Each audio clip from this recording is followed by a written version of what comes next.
Welcome back to Becky Vicky Hairstylist World. Thank you for joining. Please subscribe and turn on your notification bell.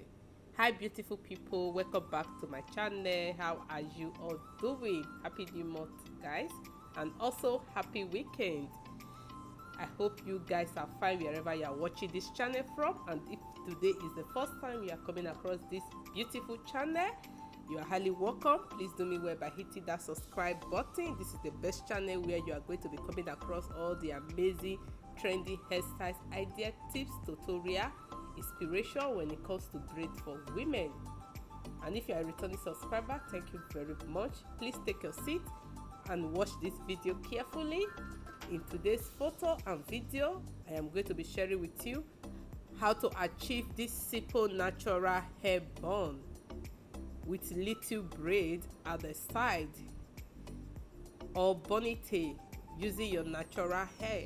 You are also going to be coming across how to use your natural hair to twist.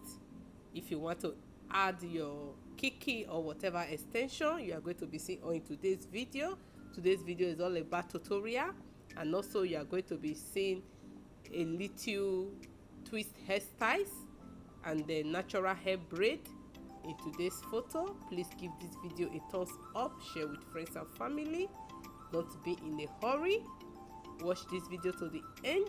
If you have a natural hair, or you want to grow your natural hair, or you need simple hairstyles to rock with your natural hair, this video is for you. Please subscribe, turn on your notification bell. We upload every day. This is the best channel where you can see all the amazing hairstyles. And today hairstyles, they are all protective hairstyles, beautiful, gorgeous and astonishing, fabulous hairstyles you can rock with your natural hair. Let me leave you to enjoy the rest of today's tutorial. Don't be in a hurry. Watch it to the end. Thank you all so much guys. See you all in my next video. Bye.